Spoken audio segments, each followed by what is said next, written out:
So we're just live there. So welcome everybody. Just going to give a second just to let more people kind of log in and get settled. So it looks like I think there'll be a decent crowd enough tonight.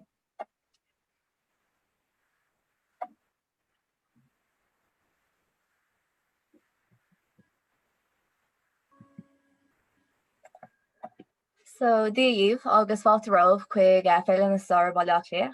Welcome and thank you for joining us today for today's Dublin Festival of History event, treating shell shock and severed limbs, World War I veterans at Leopardstown and Blackrock Hospitals. So as I'm sure you're all aware at this point, the Dublin Festival of History is an annual free festival that is brought to you by Dublin City Council and is organised by Dublin City Libraries.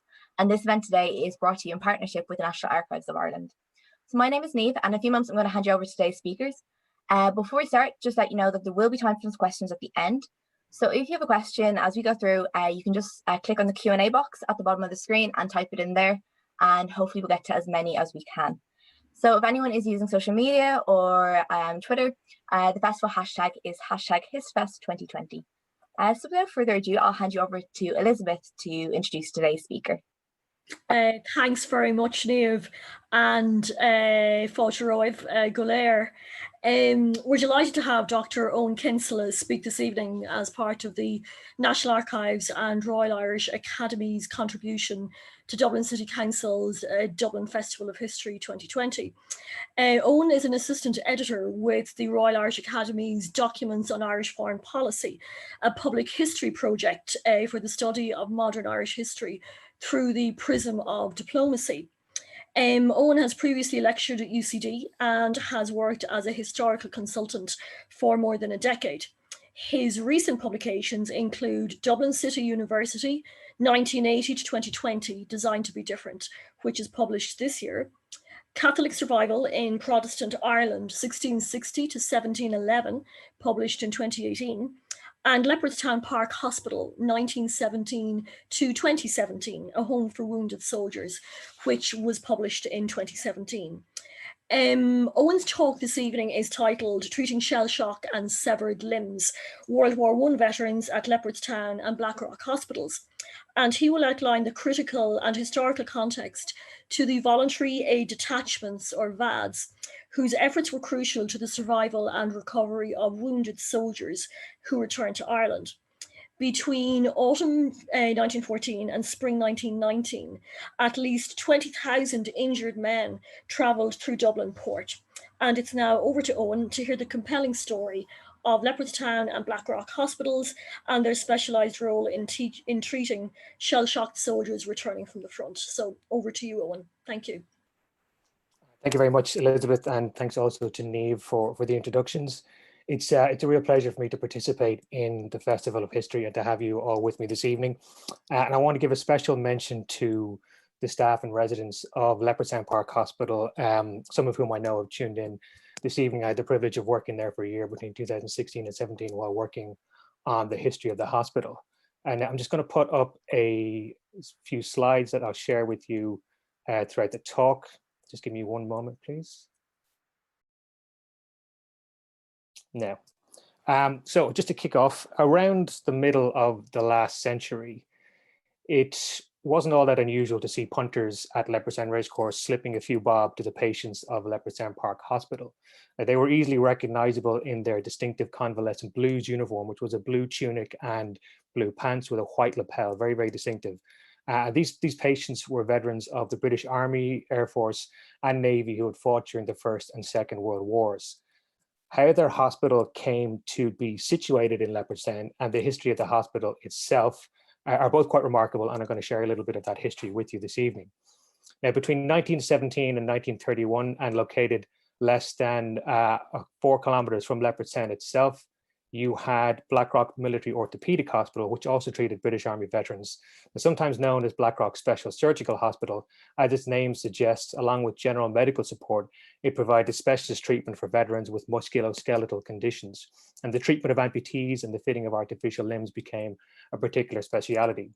Now, while Leopardstown Park Hospital celebrated its centenary in 2017 and is still going strong, Blackrock closed its doors for good in 1931.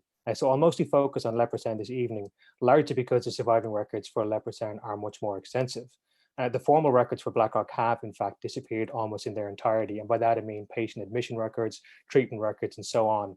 What little we know comes from brief newspaper reports and some short research papers published in medical journals a century ago. Now, one of the fascinating aspects of both these hospitals, which you'll have noticed, is that they straddle that tumultuous period when Ireland achieved independence from the United Kingdom as the Irish Free State. Yet both hospitals remained in the ownership of and were operated by the British Ministry of Pensions. So we have this anomalous situation where we have Irish veterans of the British Army treated in hospitals run by the British government in a country that had just waged a guerrilla war with that very government. And one of the reasons why Leopardstown is such a fascinating institution is that it was directly operated by the British government until 1979. Another is that for more than a decade, it was the only hospital in Ireland dedicated solely to the treatment of shell shock. And at times, Leopardstown served as a microcosm of the state of Anglo-Irish relations. And I'll give you an example of how that played out a little later on.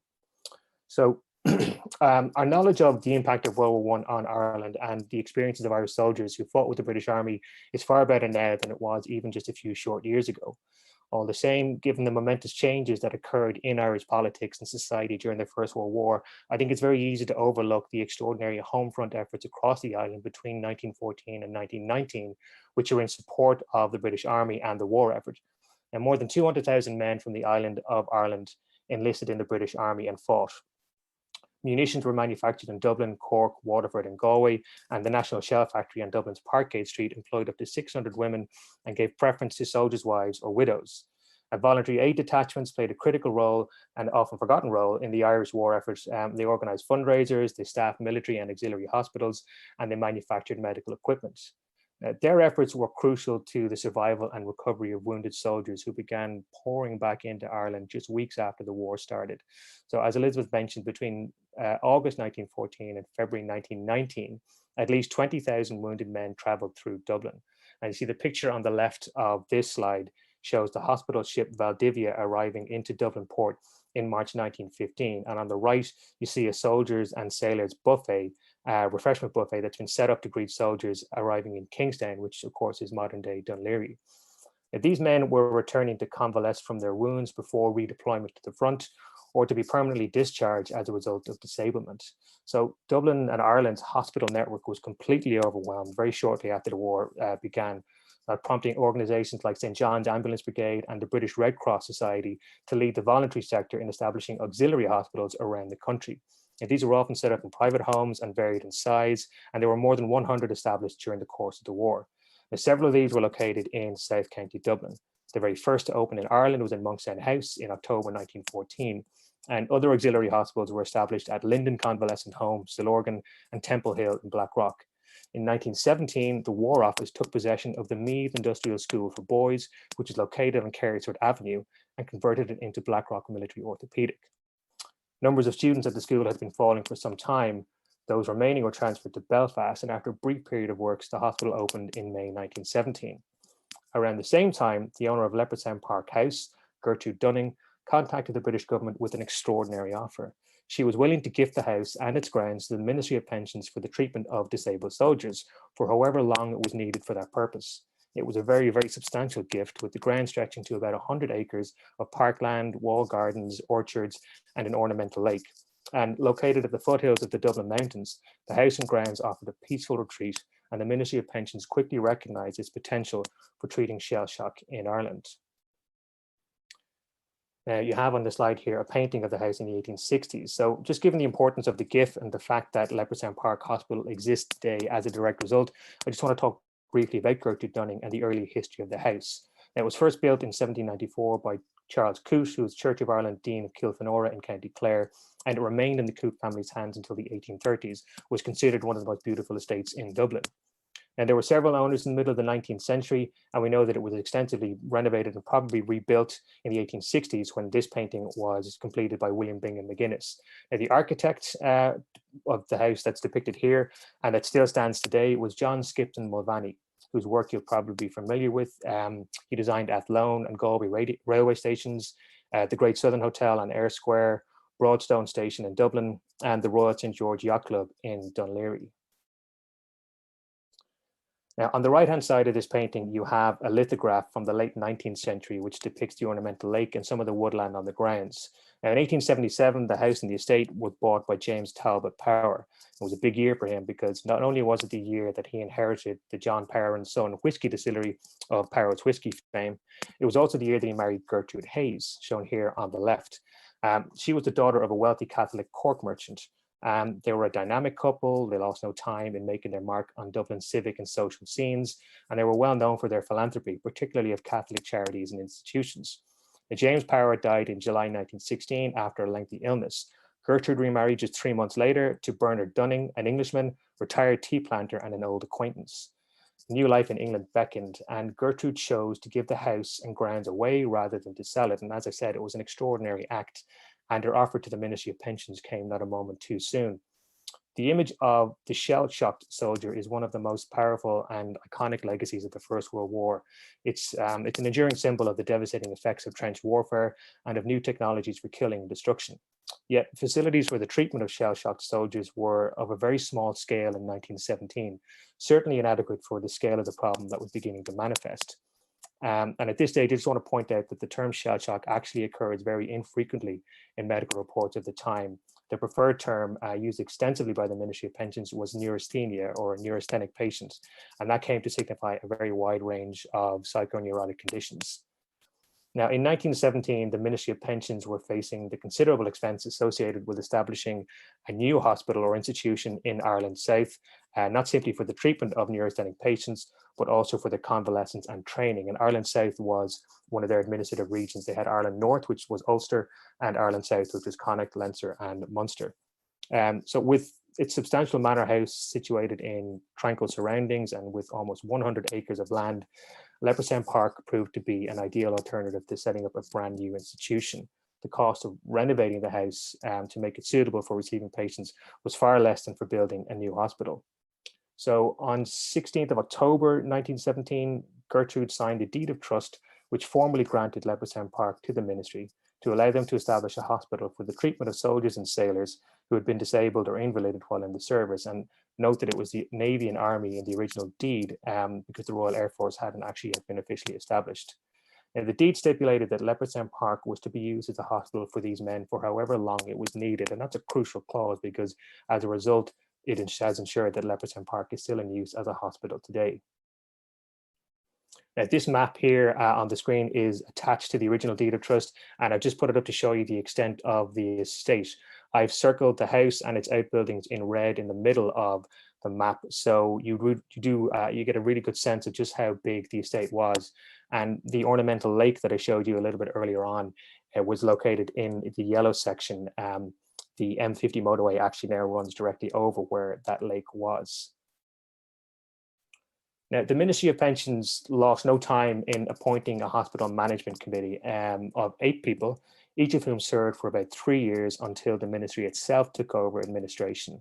The original management committee, who you see listed here on the slide, they were an excellent selection. So Doctors Lumsden and Dawson were major figures in the history of Irish medicine.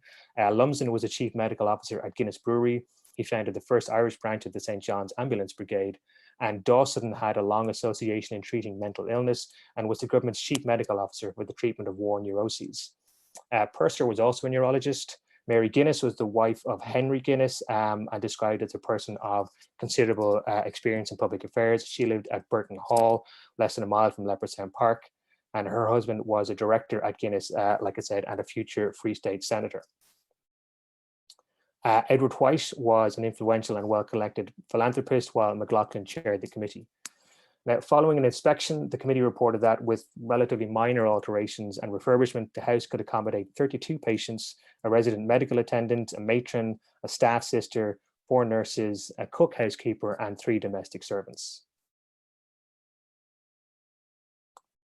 And now it took the management committee and their contractors a little over 4 months to make Leopardstown Park suitable to receive patients. So the very first patients arrived in March 1918, all 32 of them. The picture here on the slide is of hospital staff. You have the matron, I think, the hospital secretary, who will be the equivalent of the chief executive officer now, and one of the doctors. I'm not entirely sure which one. And that was published in 1918 as part of a profile of the hospital. So given the speed with which the management committee and their contractors worked, I suppose it probably wasn't surprising that there were a few minor issues with the hospital when it opened. And the chairman, Henry McLaughlin, he complained about the bathroom floors in May 1918. And when he said, "On examination, I find that the floors are exceedingly slippery. And of course, our patients are all men in a rather shaky condition." So like I said, when Leopardstown opened, it had beds for 32 patients. Ireland was still a part of the United Kingdom, and it was anticipated that Leopardstown would form just one part and the central part of a wider network of facilities for shell shock across the island. By the end of 1919, Leopardstown was the only hospital that offered inpatient treatment for pensioners suffering from mental trauma. 3 years later, the Irish Free State came into being, and whatever plans the Ministry of Pensions had for the expansion of its facilities in Ireland were thrown into disarray. Leopardstown Park and Blackrock became the only two hospitals in the new state that were dedicated to the treatment of World War I veterans. There was a hospital in Cork City known as Shannakeil Hospital that did also treat veterans, was privately owned, and the ministry actually reserved beds rather than owning and administering the hospital itself. So just to cut away from Leopardstown for a minute and talk about Blackrock. Like I said, it opened in May 1917, and it was located in the former Meath Industrial School for Boys. That had opened in the 1870s and was named for its patron, the Earl of Meath. Now, falling student numbers allowed the War Office to commandeer the building for its purposes. And just on the slide here, I've put in a box the school's location. This is from the late 19th, an Ordnance Survey map from the late 19th century. And the arrow pointing to the main building, which would have housed the hospitals and certainly the main functions of the hospital.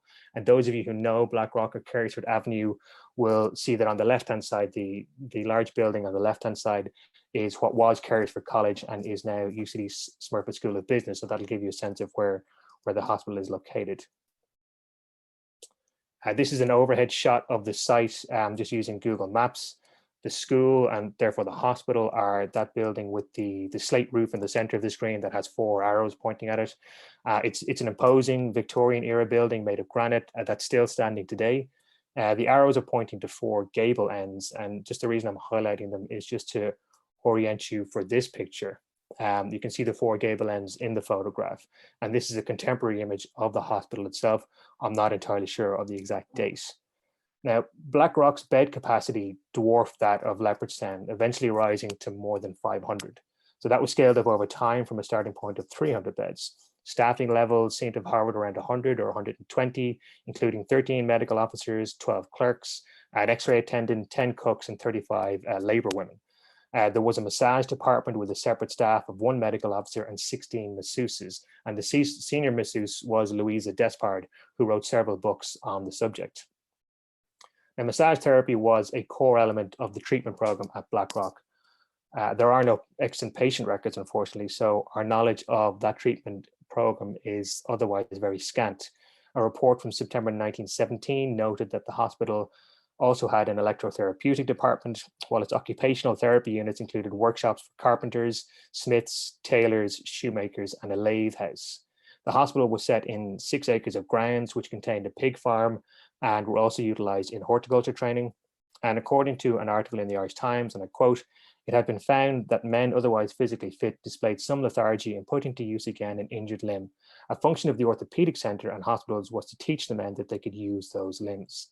So Blackrock wasn't for shell shock, it was for different conditions.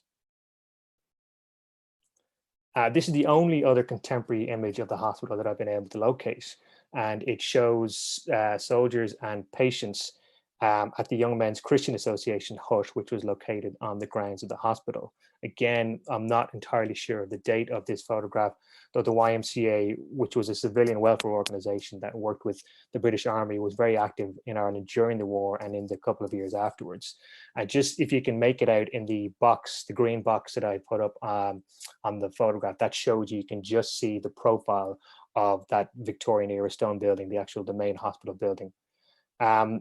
So we can gain some insight into other activity at the hospital from brief papers that were published in medical journals. Several of the treatments were very advanced. Bone grafts and tendon transplants were performed by the hospital surgeons. And another treatment pursued, principally under the guidance of Drs. Stevenson and Russell, was the use of radium and radiation therapy to soften scar tissue and to improve mobility in injured limbs. In a research article published in The Lancet in March 1918, Stevenson reported that this method, when combined with standard massage treatment, produced promising results, including a reduction in pain and improvement in mobility. Having checked it out, though, the levels of radium used would now be regarded as dangerously high. From the summer of 1919, Blackrock developed a specialization in fitting and training in the use of artificial limbs. Now, that specialization came about following the closure of the Duke of Connaught Hospital for limbless soldiers, which was situated in Bray, and its patients and services were transferred to Blackrock. And just on the slide here, you have a picture of patients and staff outside the Duke of Connaught Hospital in 1917. I hope you can make it out, but you'll see a lot of men with crutches on either side of the photograph, also lots of crutches along the ground, particularly just there in the front row. And coincidentally, that building actually housed the Meath Industrial School for Girls. And it still stands almost unaltered and has been St. Patrick's National School since 1946. And the inscription above the doorway has been altered. It now reads Sconlave Padraig 1946. So you can see that today. Now, as it happens, we have an old Pathé newsreel of an artificial limb demonstration at Blackrock, filmed in 1921. So I'm just going to let it play in the background. There's no sound, so there's no need to adjust your volume. So the Irish Times also carried a report on a demo held on 17th of February in 1921, and I'm not entirely sure. They may be the same demonstration that was filmed, but I'm not, again, I can't be sure. But it was given by a number of different firms who manufactured artificial limbs and was arranged by the Ministry of Pensions for the benefit of patients. And bear in mind that the War of Independence is ongoing, and the Ministry of Pensions official present assured the patients that they had not been forgotten and that the ministry was doing everything possible for soldiers and sailors in Ireland who had lost limbs. In the meantime, they were urged to select the artificial limb that would best suit their needs. And they were also promised a full training course in the use of the limbs rather than being fitted one day and discharged the next, as had previously been the case. Now, a year later, the provisional government of the Irish Free State had taken office, and in February 1922, Richard Mulcahy, the Minister for Defence, inquired whether either Blackrock or Leopardstown could be made available to the Irish government for the treatment of veterans of the War of Independence. Now, I haven't been able to find any other information on this, so I don't think that the matter was pursued seriously at any point. And I can't say much else about the hospital and its activities over the following decade. So I'm just going to turn my attention now back to Leopardstown. That video is, by the way, it's readily available. You can easily find it on British Pathé's website, along with another video of patients at the hospital playing football. So as the Ministry of Pensions struggled to come to terms with the phenomenon of shell shock, and not just in Ireland, but across Britain as well, it established several hospitals, particularly in Britain, which were dedicated solely to the care of soldiers with the condition. Now, Craig Lockhart in Edinburgh is probably the most well-known, having treated the war poets Siegfried Sassoon and Wilfred Owen, and featured heavily in Pat Barker's Regeneration trilogy of novels. So, with very few exceptions, military and auxiliary hospitals in Ireland lacked the expert staff and the facilities to treat shell shock or other mental disorders. There were specialist centres set up at the Richmond War Hospital and the Hermitage War Hospital in the Lucan, as well as the Belfast War Hospital, but these were all closed by the end of 1919. So Leopardstown was intended to be Ireland's equivalent of Craig Lockhart, and until 1931, the hospital only treated patients suffering from shell shock or other combat-induced mental disability. Now, we have only the vaguest outline of the treatments pursued, unfortunately. Initial emphasis was likely to have been placed on the curative powers of rest and recuperation, and as we've seen, Leopardstown Park was particularly well suited for that. Psychotherapeutic techniques were also employed. That was a relatively new branch of medical science, and probably incorporated counseling in an attempt to confront trauma in an effort to provide some sort of catharsis. And these methods were supplemented by treatments that were similar to those offered at Blackrock, focusing on retraining through occupational therapy. Often this was termed hardening, as in they were trying to harden patients' mental resolve or mental ability to return to some kind of productive life. So workshops were installed around the yard, around the house yard, and the patients were taught carpentry, leatherwork, woodwork, shoemaking, gardening, and basket weaving. Now on the slide, you have a plan of facilities. This is from November 1921, and it shows the house. I underlined that with a red arrow, which would have contained sleeping quarters, rest areas, and consultation rooms. And the blue arrow underlines the main yard around which the workshops were installed. And I'll come to the right-hand side of the plans in just a moment. Now here on the left, you have a quote from a profile of Leopardstown that was published in the Irish Times in December 1923. And it gives a poignant description of the hospital's patients. And you can see there that emphasis that was placed on rest, nourishment, and congenial occupation of the mind, which is a reference to the occupational therapy. On the right, you have a notice advertising an open day and exhibition, which were held at the hospital in April 1924 to show off and to sell the fruits of the patient's labors in the workshops. Now, the quality of the craftsmanship seems to have been high. Items on display from the carpentry workshop included cabinets, trouser presses, towel rails, wheelbarrows, inlaid cabinets, and tables. And there were also ladies' motor coats, hats, bags, cushions, attaché cases, boots, and shoes on display. Produce grown on the hospital grounds was also sold, with the gardening group credited with helping to feed the staff and patients. Proceeds from the sale of the workshop items were also used to offset some of the hospital's operating costs. In fact, the workshops at Leopardstown actually remained in situ and in use for another 50 years, and leather goods and toys were made to order and distributed locally. After the Second World War, I'm skipping ahead here a little bit, but after the Second World War, they were sold at the Mansion House by the British Legion Women's Section and through various other ex-servicemen organizations right up until the late 1960s. Now, just to go back to the post-World War I scenario, the capacity of 32 beds that Leopardstown had was completely insufficient to meet demand for its services. So by mid-1921, the Commissioner of Medical Services for Ireland South reported to the ministry that 762 men were awaiting admission to Leopardstown for inpatient treatment. Now, 4 months later, he was able to offer a revised figure of 510. Outpatient clinics had finally been opened in Dublin and Cork, which relieved some of the pressure on the hospital. Nonetheless, the Commissioner wrote that, and I quote, unless the neurasthenic institutions in England are able to help us, there is little prospect of the waiting list being reduced in less than 18 months to 2 years. Now, Leopardstown was operating in difficult circumstances, hampered by a lack of facilities and capacity. Now, moreover, the Commissioner was also fighting against undisguised suspicions held among the ministry's officials regarding the high number, or the perceived high number, of shell shock cases reported among Irish ex-servicemen.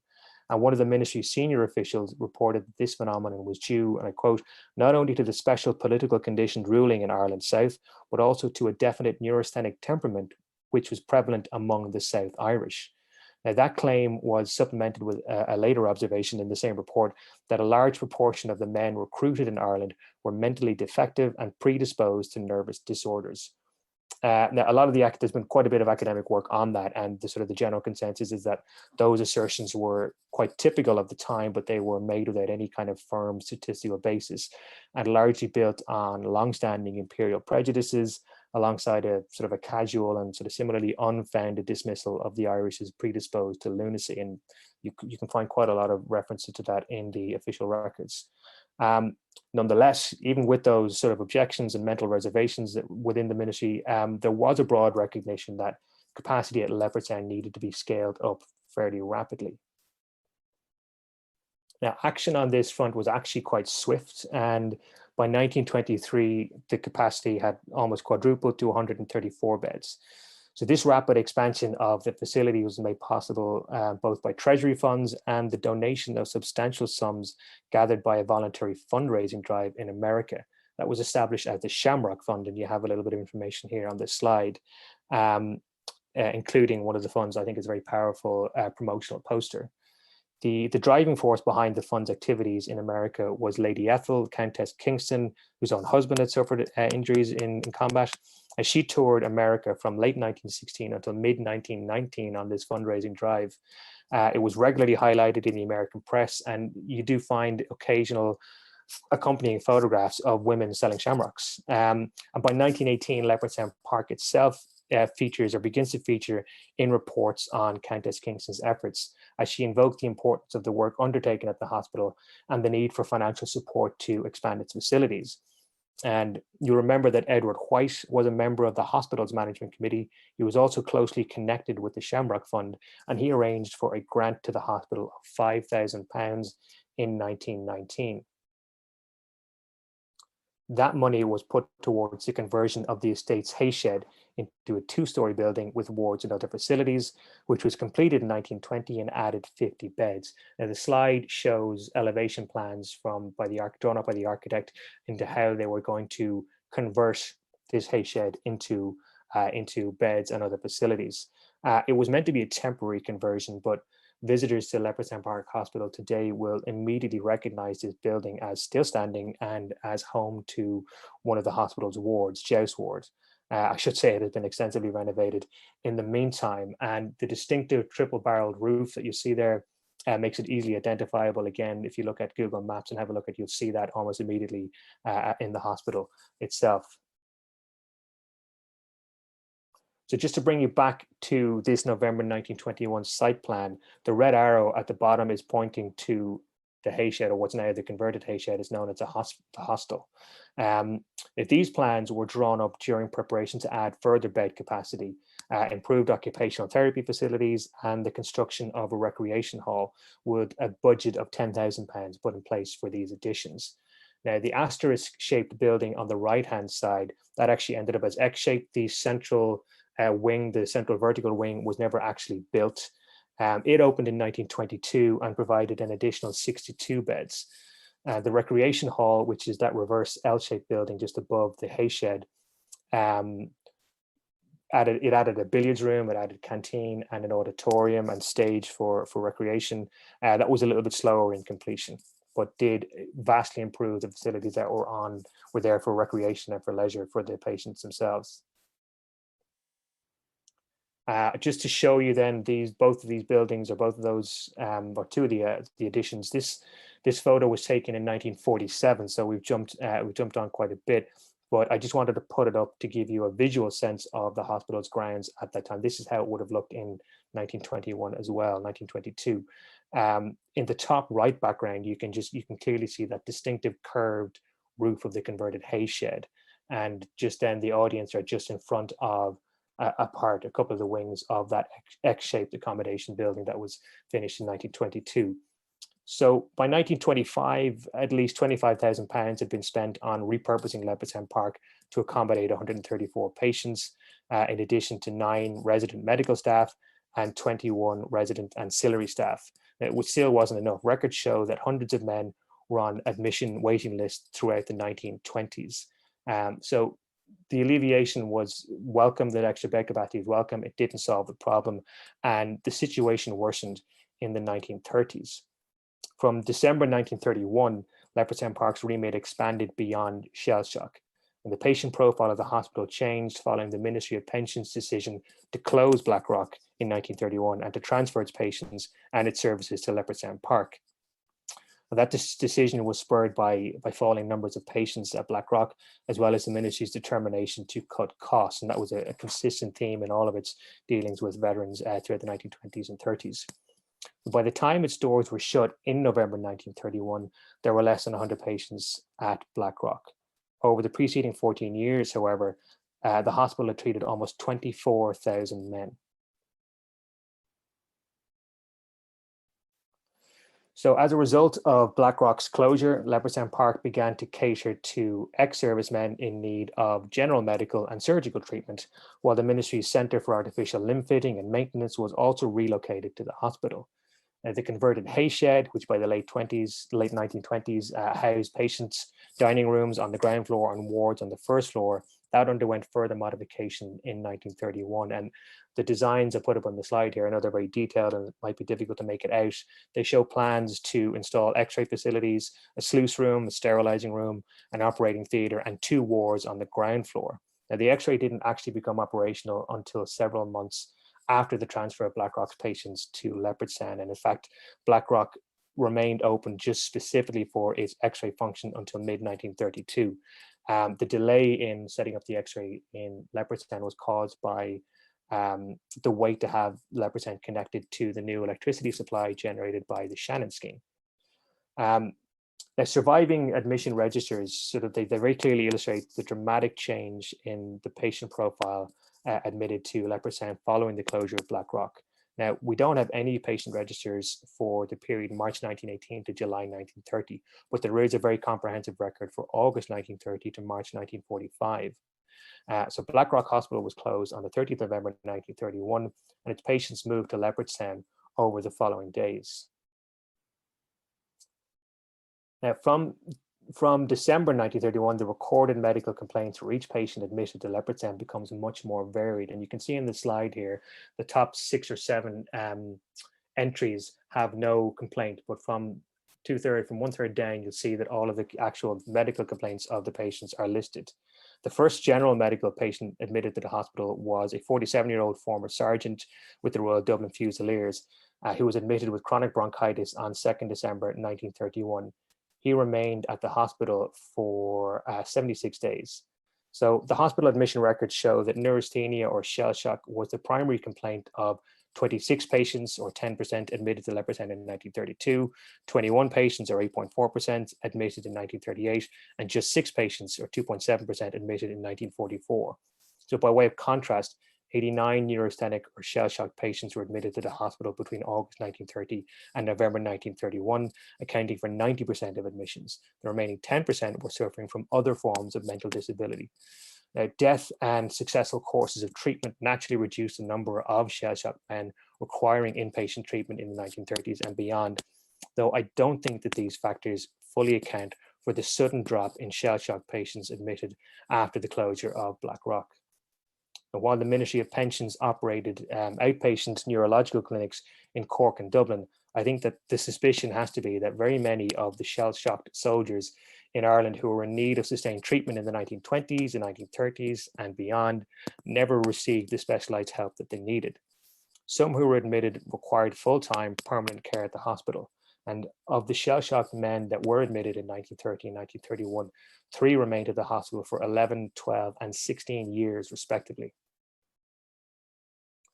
In March 1941, Leopardstown's medical superintendent reported that, and I quote, the quote is on the screen as well, many of the old war cases of the chronic or shell shock type require permanent institutional treatment.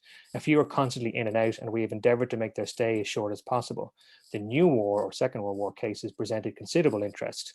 We have not, unfortunately, been able to see them in the immediate state, but they have reacted well to treatment.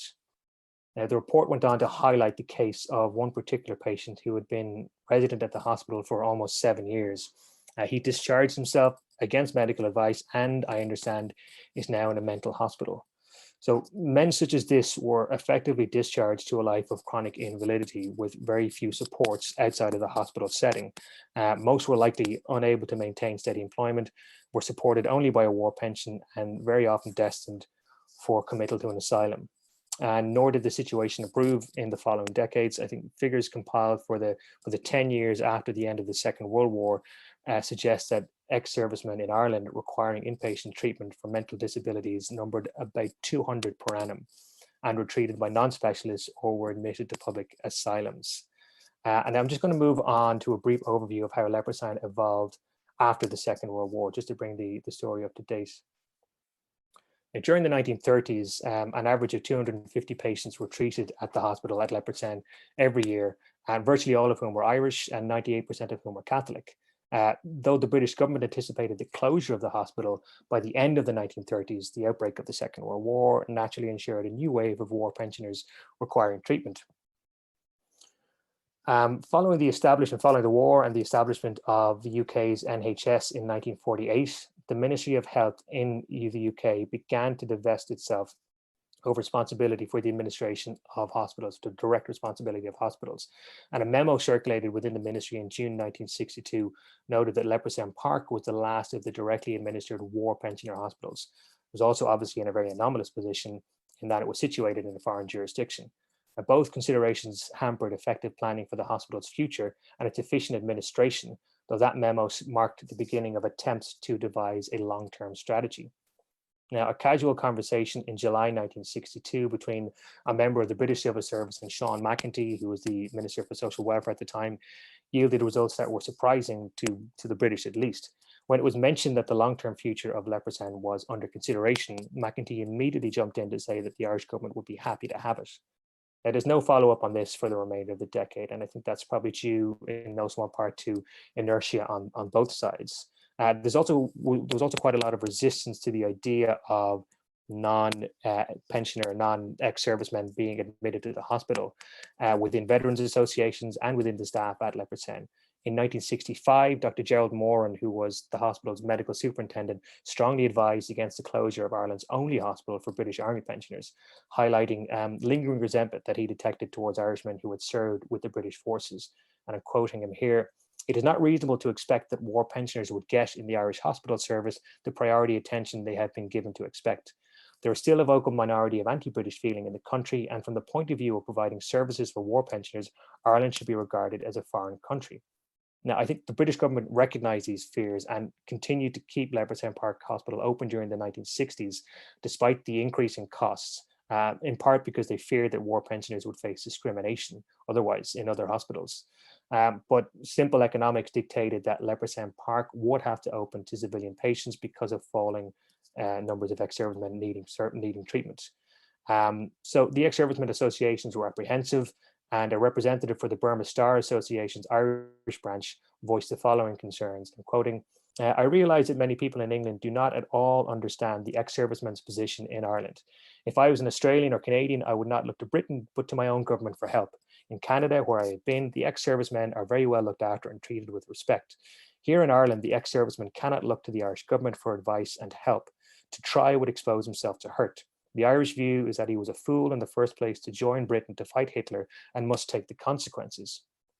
Now, despite these sentiments, by 1971, negotiations were underway between the Irish Department of Health and its British counterpart to retain Leopardstown as a hospital, but to open up admission eligibility to the wider Irish population. This was achieved in 1974, though priority of admission remained with ex-servicemen from the British forces who had been disabled or invalidated from the service. Control of the hospital remained with the British government. Now, the scheme that was implemented in 1974 saw patients transferred to Leopardstown from St. Vincent's Hospital.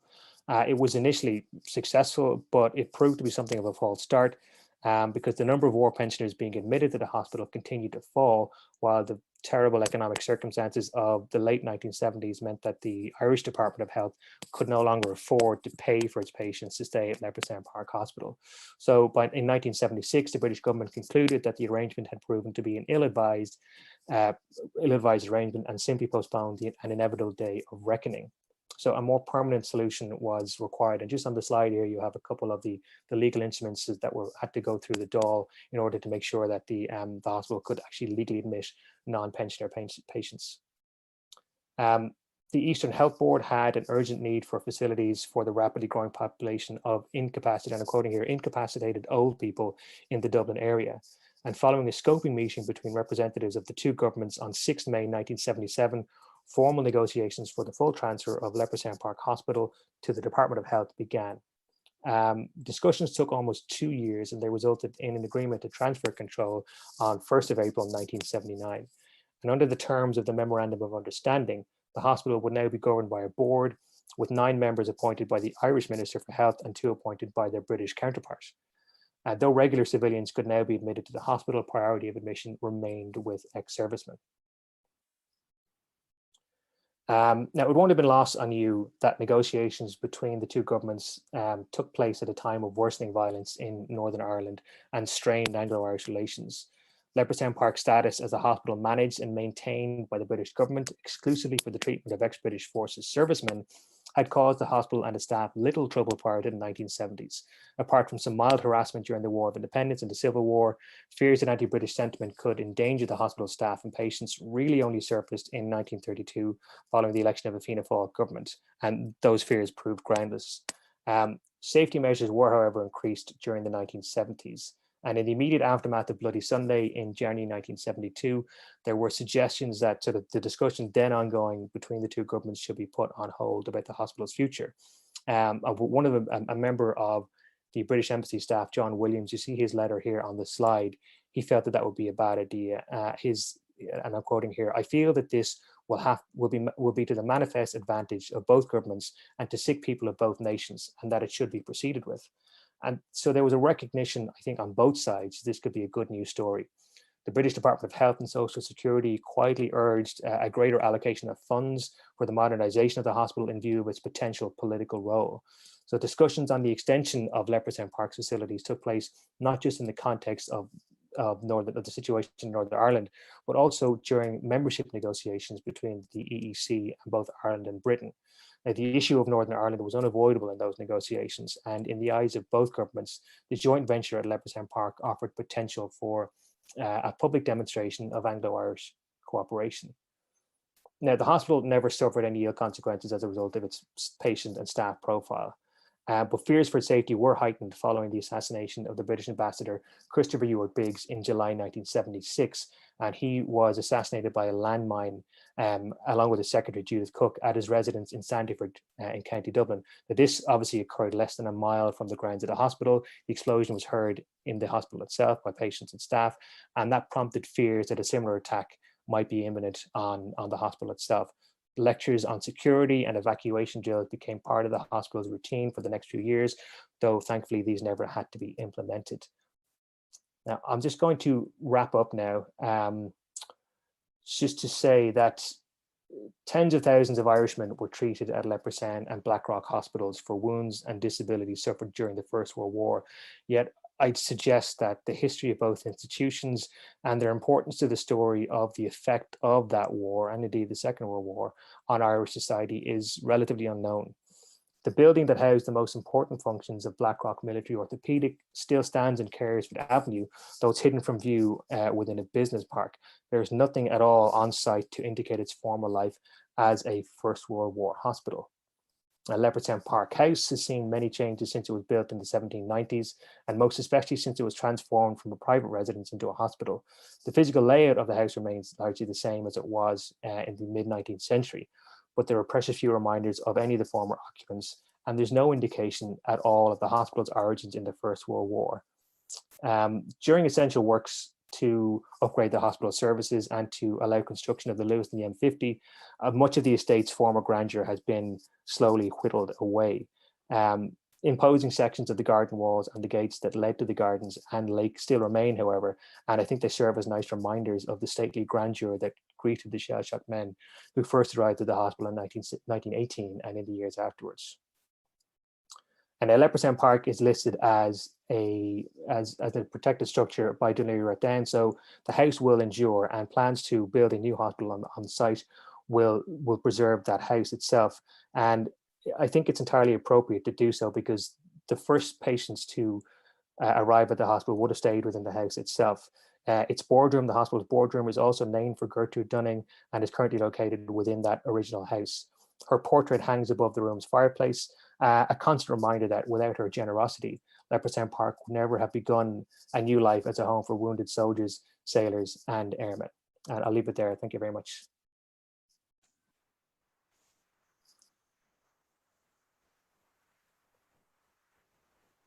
So I think that there is a Q&A section. So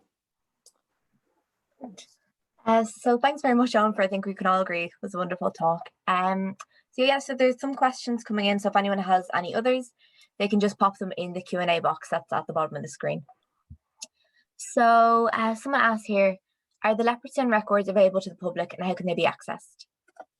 At the moment, they are held within the hospital. They don't have facilities for people to actually come in and look at them on spec, but I do think that if they would be open to people viewing them, if they got in touch with the hospital themselves.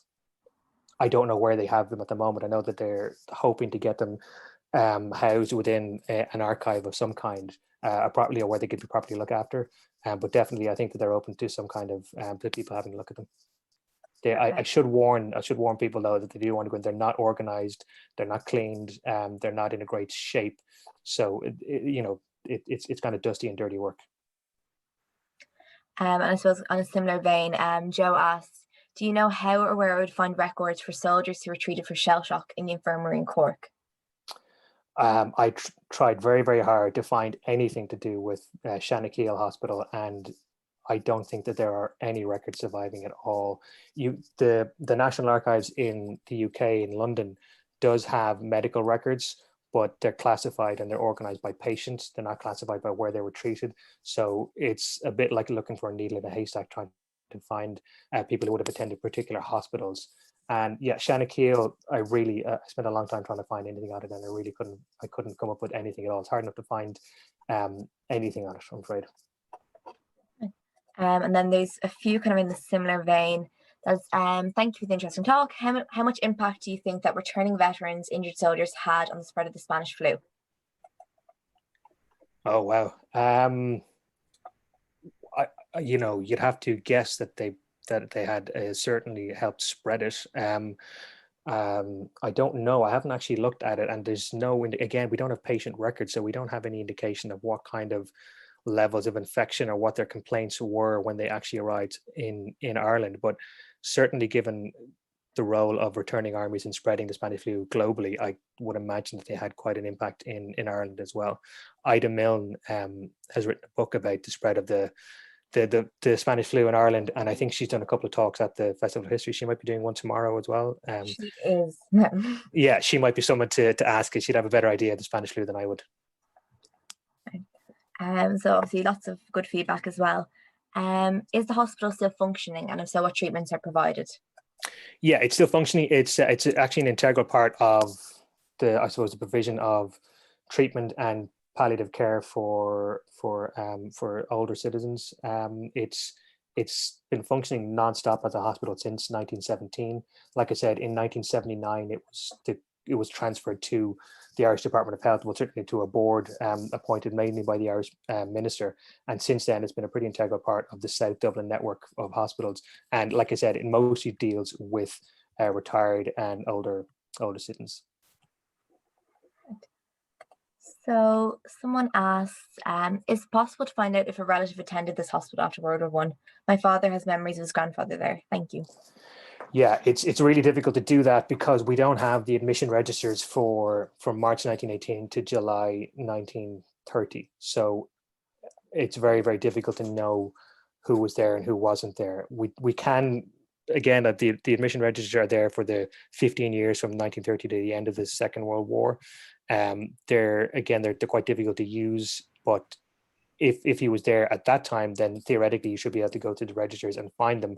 Those, I don't know how available those records are because of questions of sort of privacy of information. So I don't know if you can actually look at those particular records. So other than that, no, I really don't know. And again, I've sort of tried to find a few people and track down a few people, and it really isn't possible to do so unless you actually find their medical records in the National Archives in Kew. And unfortunately, quite a few of those were destroyed during the Second World War. So it's a bit of a mixed bag trying to locate people who served. As well as Marie says, thanks for the most interesting talk. I was born and reared locally. Our neighbour Irene O'Higgins, Kevin O'Higgins' sister, worked as an OT in Leopardstown Hospital in the 1950s and into the 60s. So it's kind of an interesting kind of take on it. And then Noel asks, any information of the treatments for soldiers with shell shock, etc.? Yeah, with nothing apart from the fact that we know for certain that they would have followed, they would have used occupational therapy for part of their treatment. That was well established. That was certainly something that was done in Britain and was obviously taken up in Ireland as well. I don't know, but there's a very good book. Brendan Kelly, I don't know if people can see this. Brendan Kelly has written a book about the treatment of shell shock at the Richmond War Hospital. It's called He Lost Himself Completely. That the medical records for soldiers who were treated there do survive, and they're actually featured in that book itself. My email address is, you can get my email address from afterwards if you need me to send on that reference, but that's a long way of saying we don't have any of those records for Leopardstown, unfortunately. So what kind of psychoneuroses were suffered, we don't know. What kind of treatments beyond occupational therapy were followed, we don't know, unfortunately. Connor asks, what was the public perception of a soldier who suffered from shell shock in Ireland? Yeah, you can see from a lot of the newspaper reports around the 1920s, again, the ones that specifically talk about Leopardstown, there's a certain level of sympathy, there's a certain level of I suppose misunderstanding. The best way actually to find out about that is to talk to a lot of the people I spoke to when I was writing the book would have had memories of uncles or great uncles who they now realize who served in the war and who would have been suffering from shell shock, but they didn't know what was wrong with them. They didn't lead normal lives. Often they were secluded or they were isolated, and they didn't interact very well with society. And every town that you go through, you'll find people of a certain generation who have memories of people like that who lived either in the town or that they were related to. So the public perception, it's very difficult to come by, other than those kind of sympathetic yet not particularly interested newspaper reports that you see about the hospital itself and the work that was done there. And of course, after 1931, you don't have any of these kinds of pieces of information, because the hospital is no longer a shell shock hospital, and there are no facilities really apart from a couple of outpatient clinics.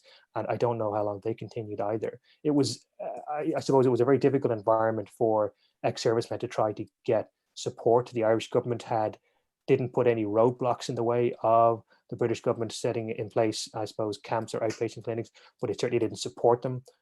Under the terms of the treaty, the 1921 treaty, the Irish government was supposed to make a financial contribution to ex-servicemen's pensions. That never happened. So, it was a difficult environment for ex-servicemen in a few ways, not just because of there might have been public perception that they fought on the wrong side or that they fought with the wrong army, but also just that the facilities for their treatment weren't there.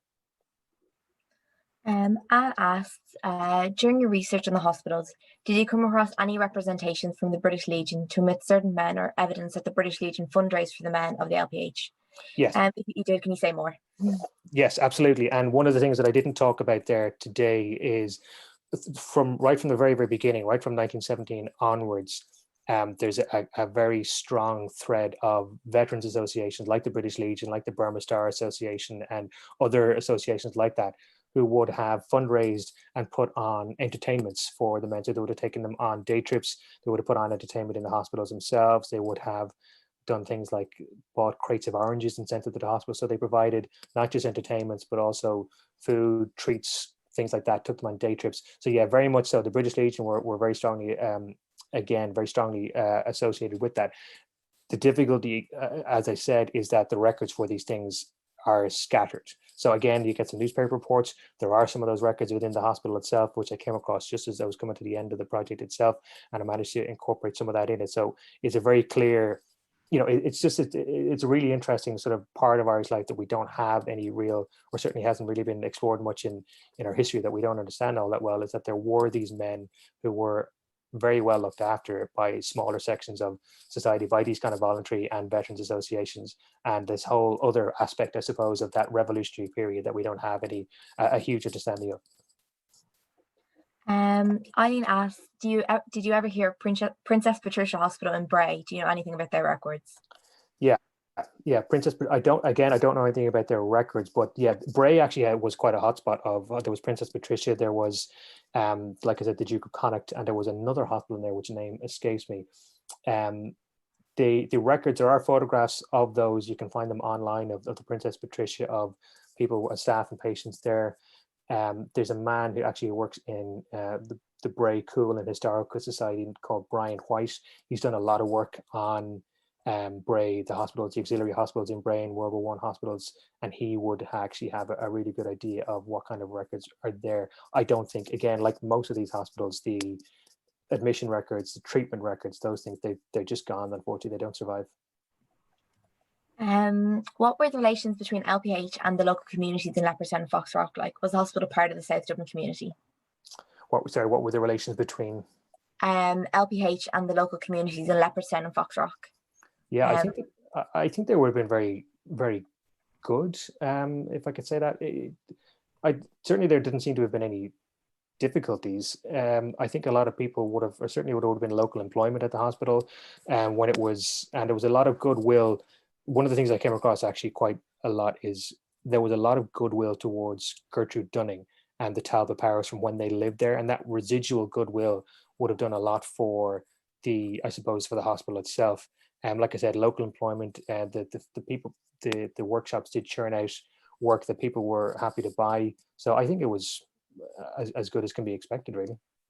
It would have been. It's sorry to cut across you, Nia, but it's when you think about it, it's only from about the 1960s onwards that Leopardstown becomes a hospital that's much more integrated into the community. It had 100 acres around it up to that point, and it's only around then that it starts to sell off parcels of land to development. So the hospital that's there now is in the middle of, like, it's hemmed in by the M50 and the Lewis, and it's surrounded by office parks and by residential area centres.